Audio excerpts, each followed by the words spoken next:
Hi, I'm Eric, and this is Platform. This is the place where ideas are discussed and examined. Before we begin, we'll show you some bio on each of our guests. I'll be interviewing them one at a time, and we'll edit their thoughts into a final program. Please enjoy the lovely elevator music from our house band as we introduce each of our guests.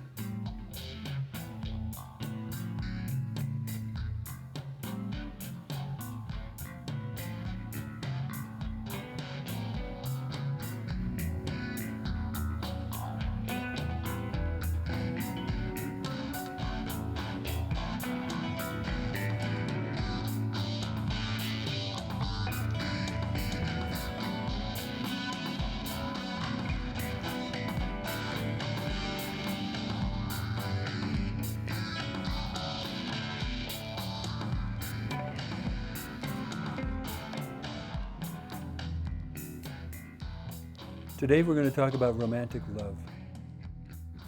My first question is, what is love? It is so many things. First of all, I'd say it's up, down, and all around, if you really have participated in it fully. Sounds like you have. I have. It's been the highest highs and the lowest lows. And they say it's what makes the world go round, and I think it's true. I don't know if love can be defined. Love is, words don't do it justice. Love's an amazing power to supersede all else. So what I think about love is Carson McCullers wrote a short story called A Tree, a Rock, a Cloud.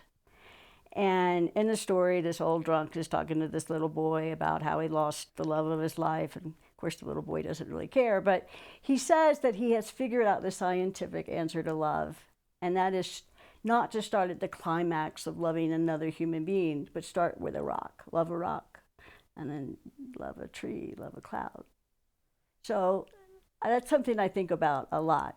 Because I love Taos. I love the mountain.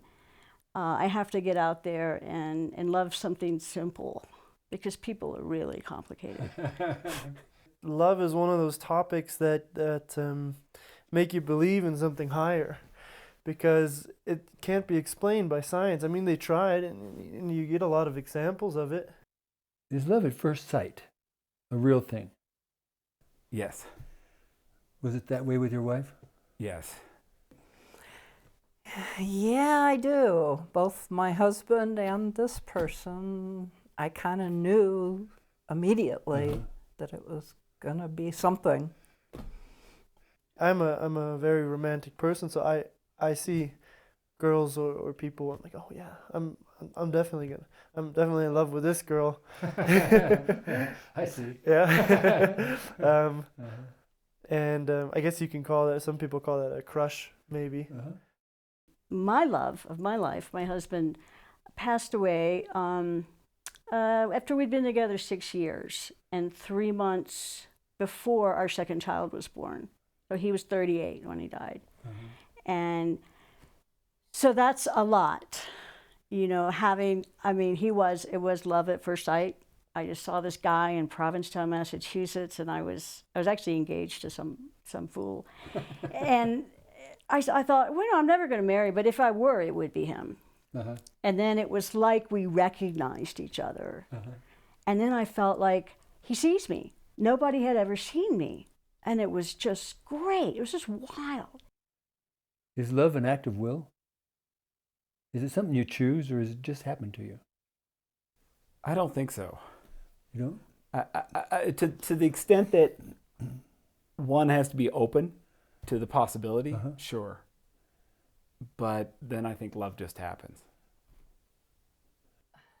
Well, when I think of an act of will, I think of you being able to control it in some way.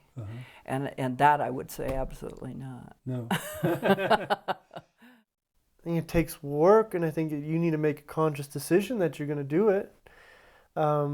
It's when you look at Indian cultures, they don't have a choice, and it has to be an act of will at some point. You know, you learn to do it. You make that decision, and so it's possible.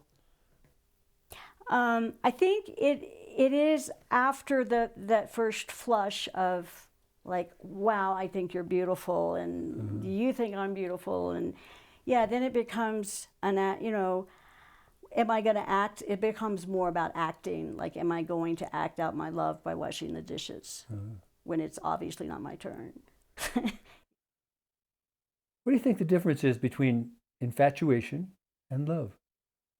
Well, I often think that love is more like kindness, compassion, real concern for that person's welfare, things like that. Infatuation, you really don't care about any of that, really. I mean,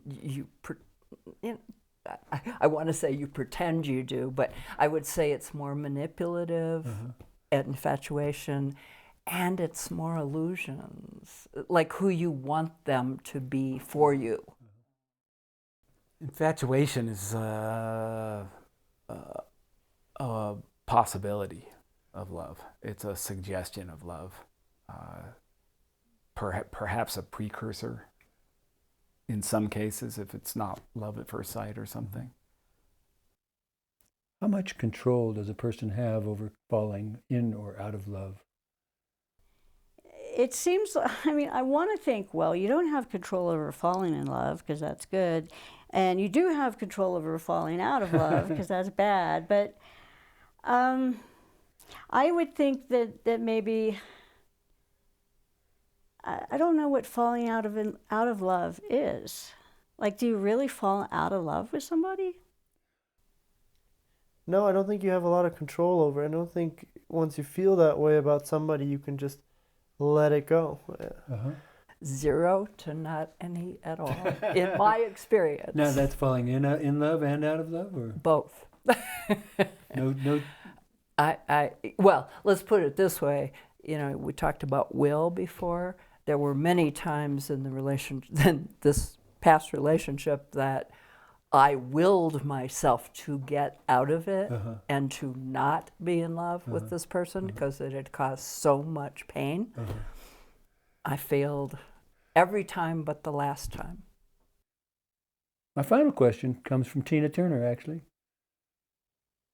She says, what's love got to do with it? Well, I don't know how to answer that question.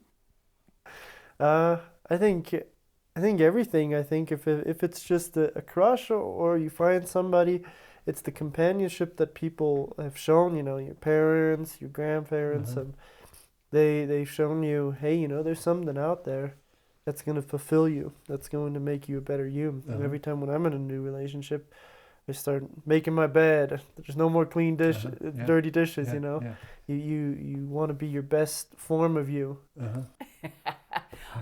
When I hear that, all I can say is, love's just a secondhand emotion. But I say that, you know, laughing, and yet I do think love is the force of the universe. Absolutely everything. It's the end all be all. Love is the end all and be all. That's interesting. I think I'd have to agree. I think if you focus on love, everything else is great. Yeah. Everything else will turn out. What if you don't have a partner? I can't even conceive of it. Having been married almost 30 years, I can't imagine. My heart goes out to those people. Yeah. I hope there's someone for them. I hope they find someone. Good for you. I do too.